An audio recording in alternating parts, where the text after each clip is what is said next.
Michael Vonnen. Welcome to the Tolkien Lore Channel. I'm the Tolkien Geek, and in today's Thursday Tolkien Thoughts video, I am going to be responding to my patron, PA Brew News.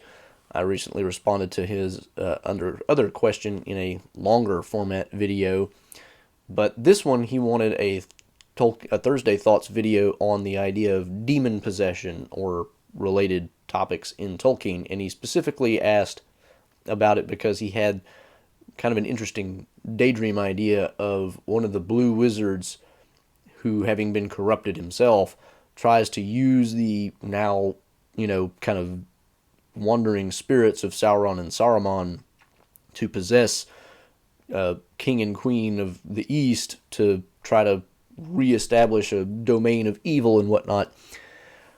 And at first, I just really couldn't come up with a whole lot to say on this topic because, and I think it was because I was looking at it the wrong way, but after my video last week on the topic of the Druidine statues and the Watchers of the Tower of Cirith Ungol, I kind of realized I could approach this a slightly different way. So, demon possession, as far as I can tell, is not a thing in Middle-earth, but there is something similar, which is what we might call ghost possession, I suppose.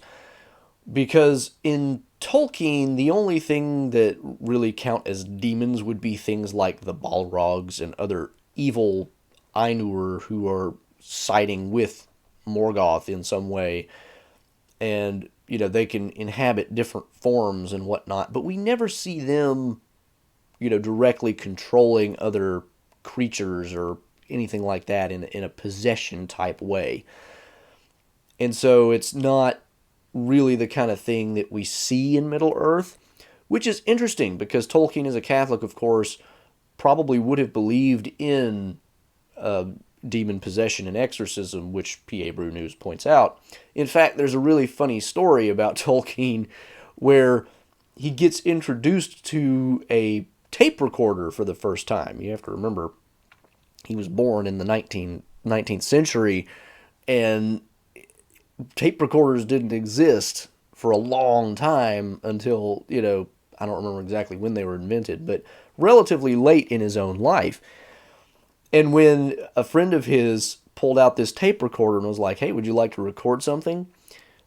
Tolkien, good Catholic that he was, recited, I forget exactly what prayer, but he recited a prayer in Latin into the recorder in order to exorcise any demonic influence which might be in the thing. And of course, partially this was a joke because Tolkien was just not a fan of technology and kind of regarded almost all newfangled inventions with some suspicion, I think.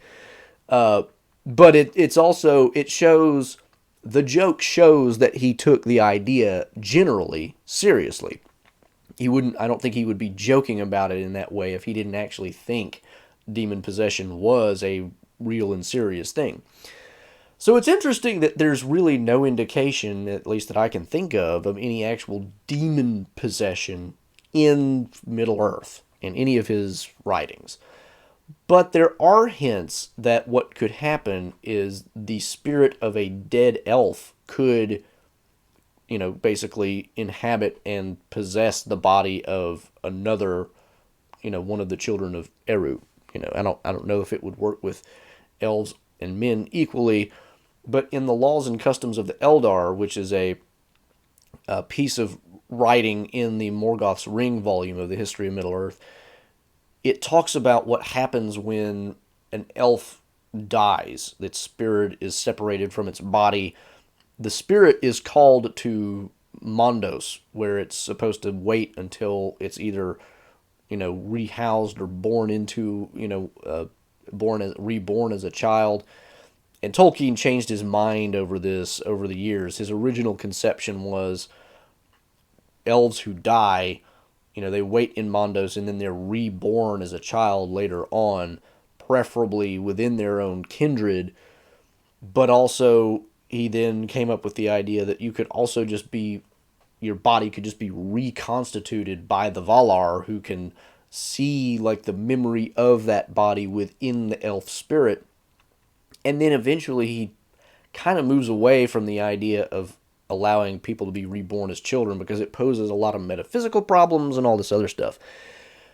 Well, the interesting thing is the spirits of the elves can resist the call of, the summons to Mondos. And so they can just be wandering spirits in Middle Earth. And usually this is a sign that that spirit is already tainted in some way, corrupted, something's wrong.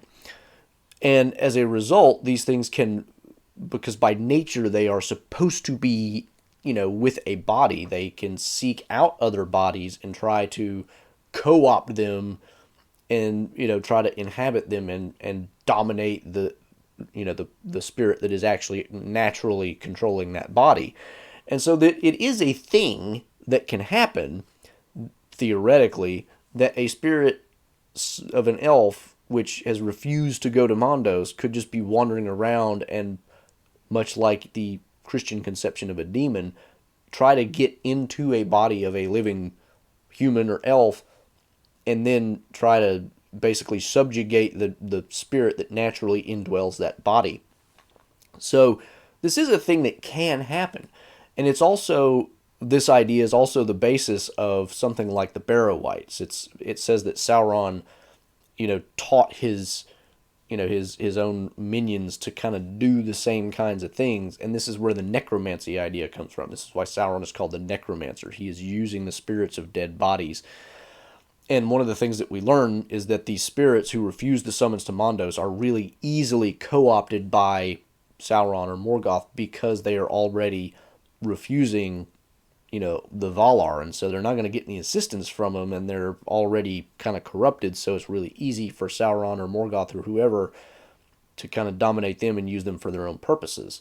Well, if Sauron is teaching his people how to do necromancy, and the Witch King, of course, is seemingly the one who kind of created the Barrow-wights, that's probably what those spirits are. They are very likely spirits of elves that just didn't ever go into the West to Mondos.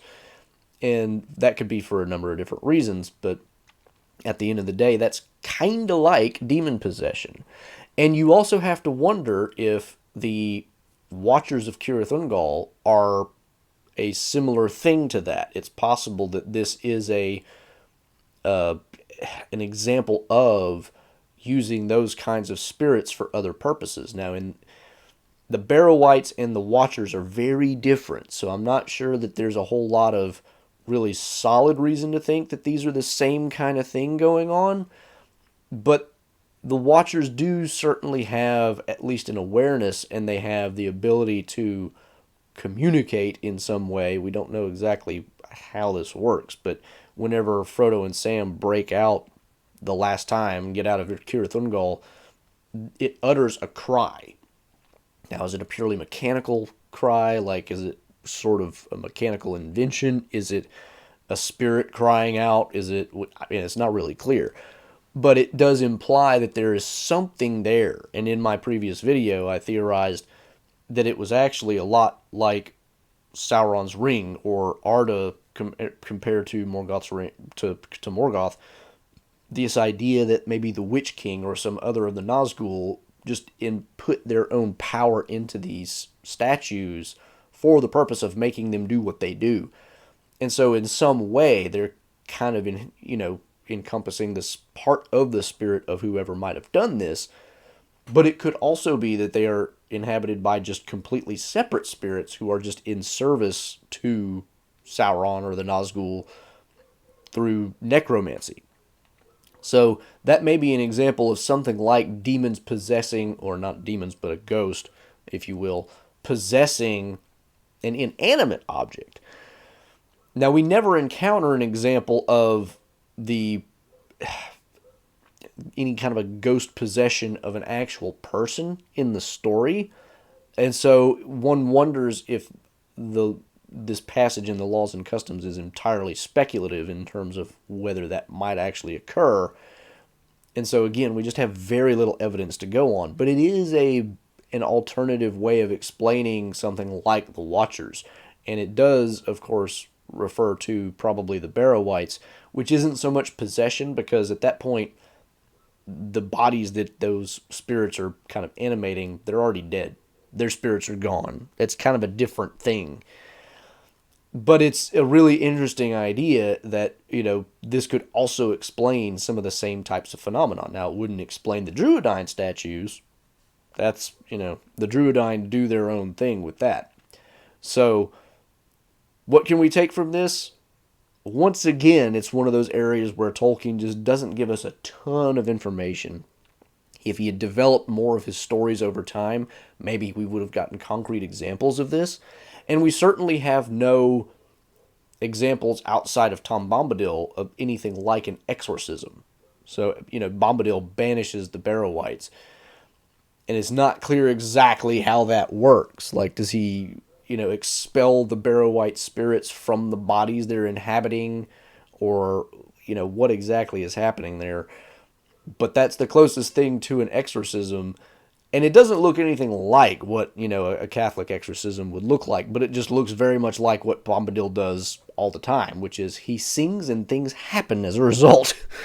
So these ideas are certainly present within Tolkien's writings, but it's one of those things where he just kind of hints at some stuff and then never really does a whole lot with it. So again, it's like, if he had lived another 100 years, maybe we would have got some really interesting stories out of that, but unfortunately, there's just very little in the way of concrete stuff on this topic, but it certainly is an interesting one, which could have lots of implications. Now, would Sauron and Saruman, would their spirits be able to do the same thing that, say, the spirits of dead elves would be able to do in terms of possessing another body? I'm not sure about that, because there seems to also be a restriction placed on how that works, because we learn also that while the Valar can read, in a sense, the spirit of an elf to get their memory of their own body, there is an extent to which the spirit of an elf or even a human can perfectly resist any attempt at outside subjugation. Like, Melkor cannot, through sheer power, subjugate another spirit. So it's not like Sauron or Saruman's spirit could just force this on something else.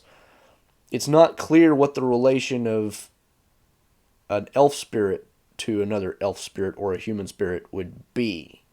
And it's not clear if this limitation is just in terms of preventing the Ainur from exerting power over lesser spirits, or if it's a more universal thing that applies to elves, men, and the Ainur. So I don't know that Saruman and Sauron would be capable of doing the same type of thing, and they are not by nature tied to a body in the way that elves and humans are. So they're not necessarily in that same position, which is why these, as he calls them in the text, houseless spirits of elves seeking to be housed in another body. That's not what Sauron and Saruman are necessarily doing.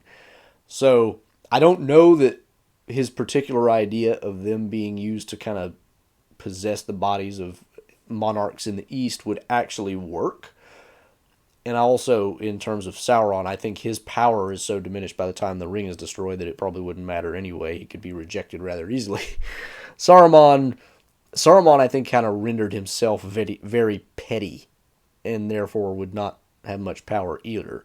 So I don't know that either of those would really work, even if technically it was mechanically possible. So those are my thoughts on the topic. There may be some other brief mentions of ideas like this somewhere in the text that I'm forgetting that would apply here, but like I said, there's really just not a whole lot, so this is kind of the only thing I could put together on this topic. Hope that at least sparks some ideas and gives some information for those who are interested. So until the next Thursday Tolkien Thoughts, I am the Tolkien Geek, and I will see you on the next one. Namarie. Thanks to all my channel supporters, especially Elf Friends PA Brew News, Nathan Dufour, and Paul Leone.